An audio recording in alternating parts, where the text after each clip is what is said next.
I used to believe that quiet lives made for safe hearts. My name is Elena Rivers, and for most of my adult life, I lived in the small coastal town of Harborcrest, a place where everyone knew each other's dogs, coffee orders, and the way the wind carried gossip between porches. I worked at a modest art gallery overlooking the shore. The days drifted by with soft music, slow footsteps, and the sound of waves brushing against the rocks outside. Nothing extraordinary ever happened there, at least not until Adrian Cole walked in. He came during an early autumn afternoon, wearing a charcoal coat and carrying an exhaustion that didn't match the calm rhythm of the town. His eyes held the kind of silence people carry when they're drowning quietly. He asked about a painting, an ocean landscape with stormy clouds, and something in the way he studied it told me he understood turbulence more than tranquility. I helped him choose a frame, and he thanked me with a smile that felt warm, almost out of place on such a cold day. Adrian returned to the gallery the next morning, then the next. At first, he claimed he enjoyed the art. Eventually, he admitted he enjoyed the conversations more.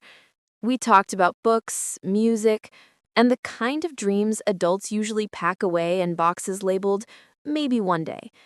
His voice was calm, thoughtful, and intimate in a way that made me feel seen, not admired, not adored, just understood.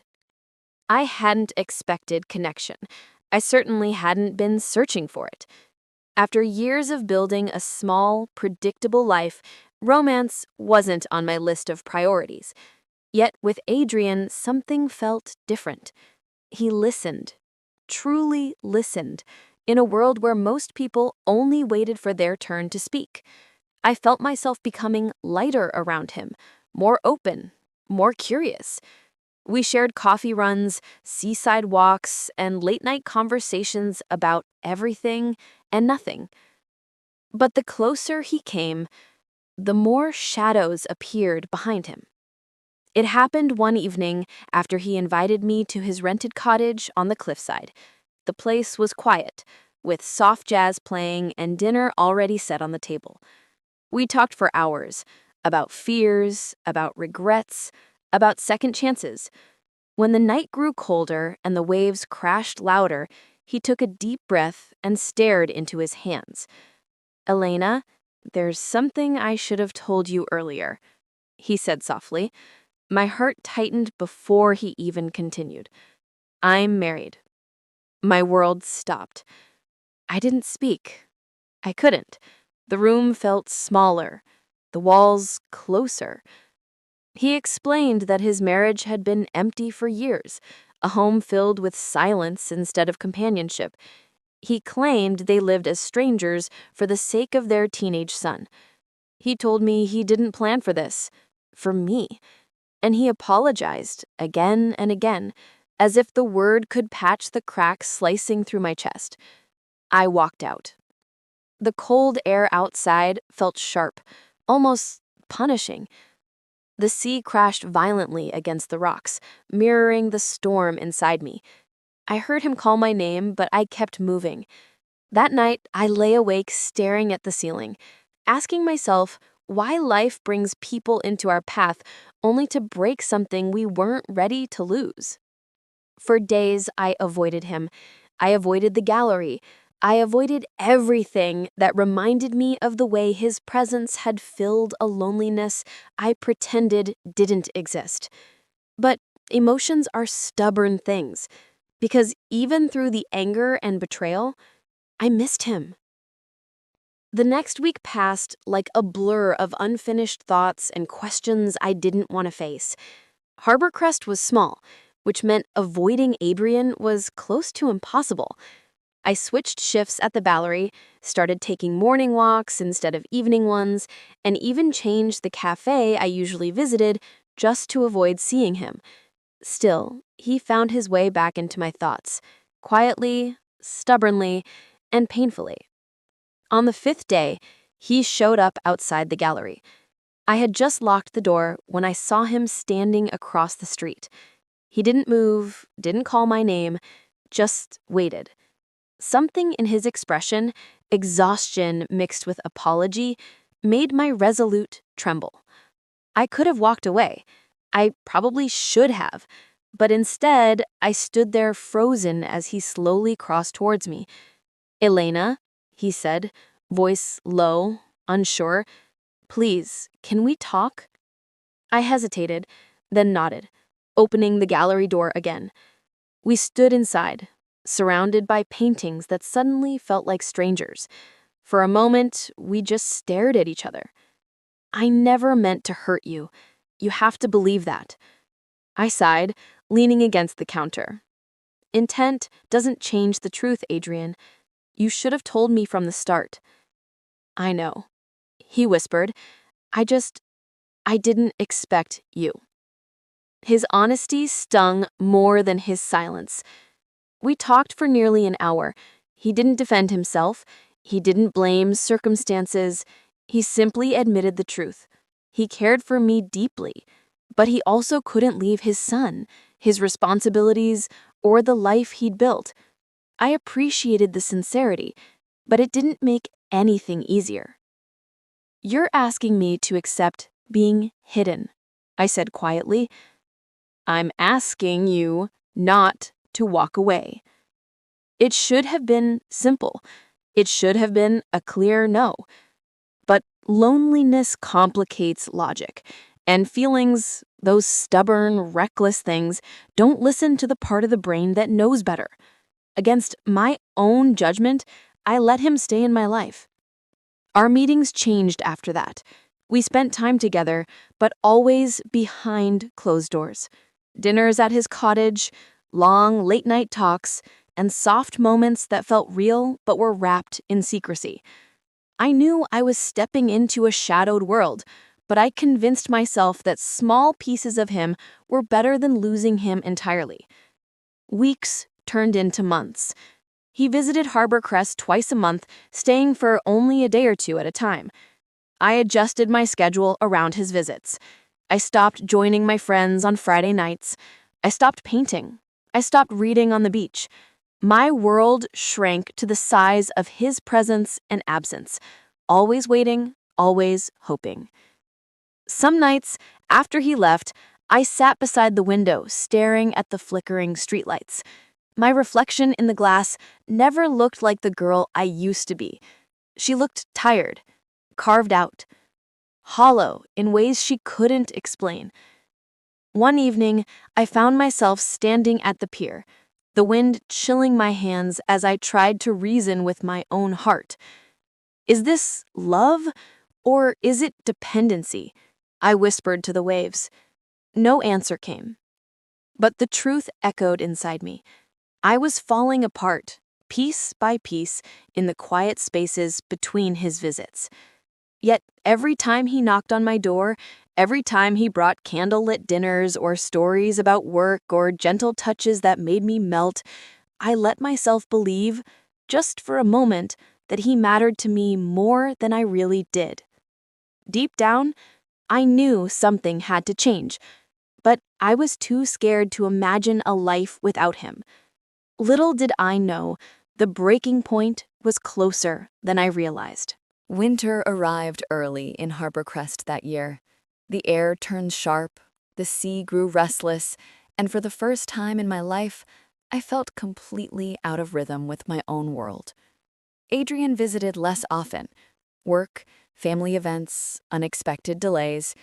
He always had reasons, and I always accepted them, even when each excuse left a small bruise on my heart.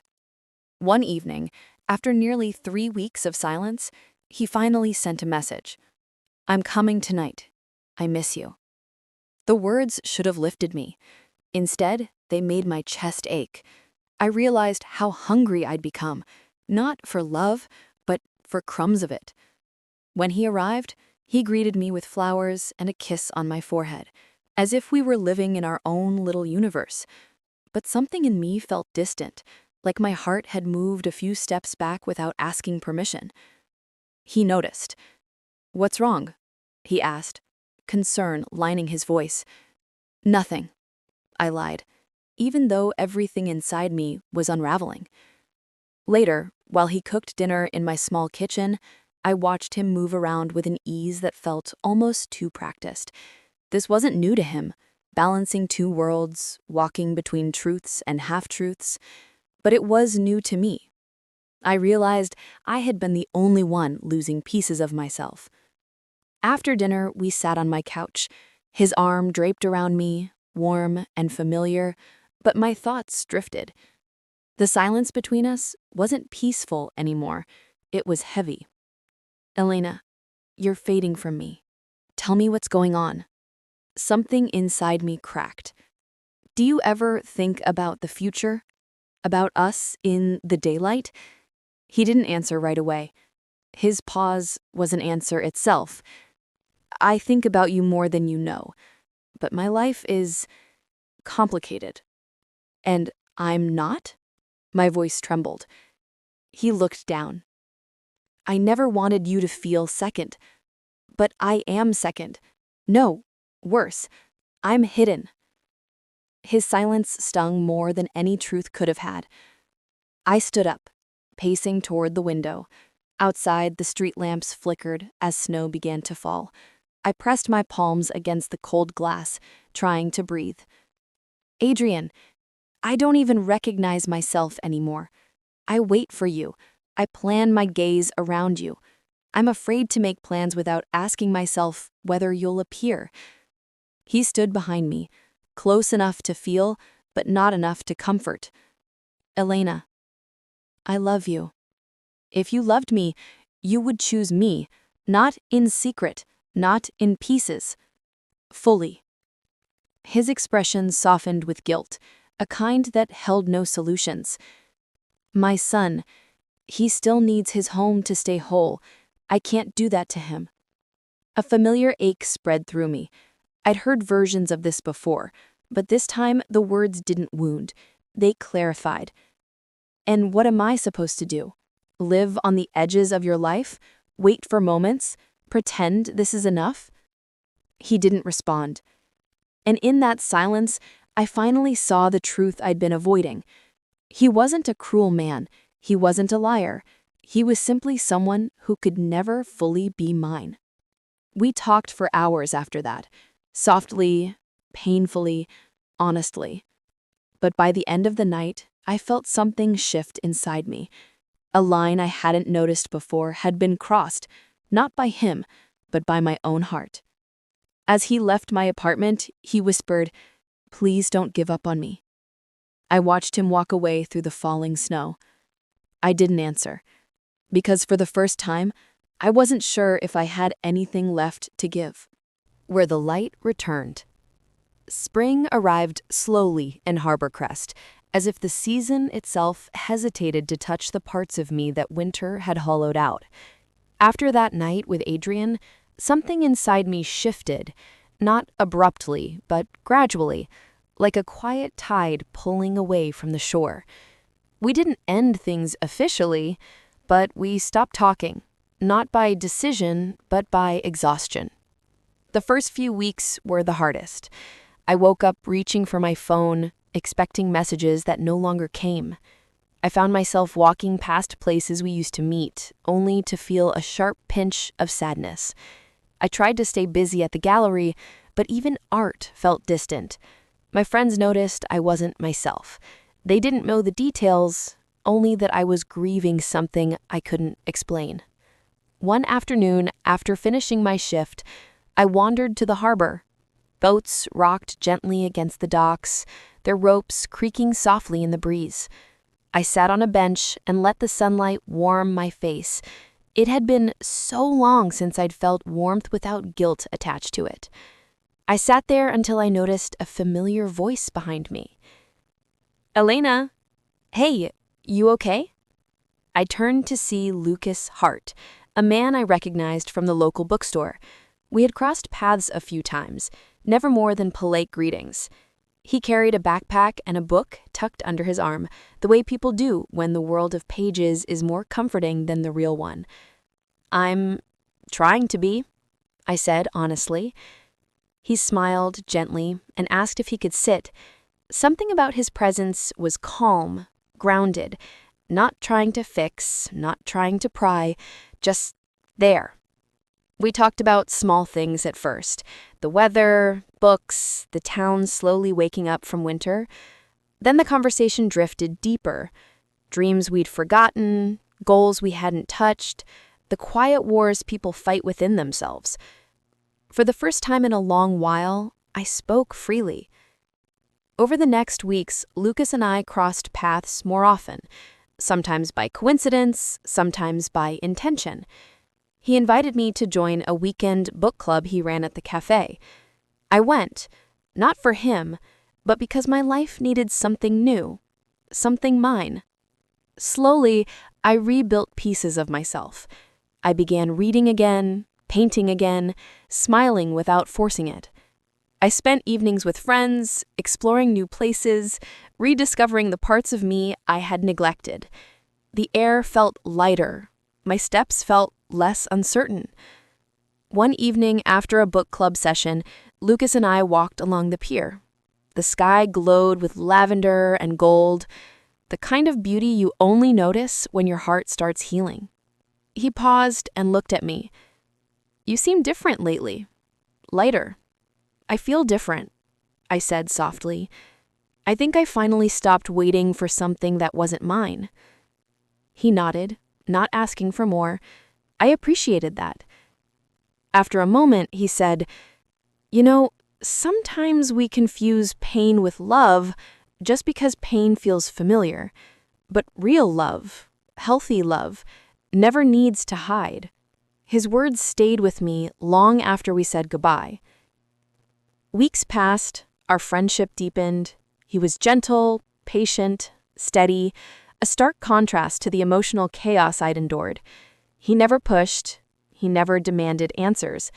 He simply opened space for me to grow.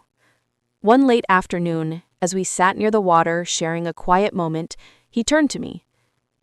"Elena, I like being around you, but I don't want to rush anything. I just want you to know that if you ever choose to let someone in again, you deserve someone who walks beside you openly." His voice wasn't asking, it was offering. For the first time in years, my heart didn't tighten in fear. It opened. I smiled, feeling a warmth spread through me. "I'm not ready for anything big, but I think I'm ready to stop being afraid." "That's enough," he replied. And it was. Looking back now, I don't regret meeting Adrian. That chapter taught me the weight of secrecy, the cost of waiting, and the value of choosing myself. But Lucas, meeting him, taught me something entirely different. That love isn't meant to be a storm. Sometimes it's a gentle sunrise after a long, lonely night.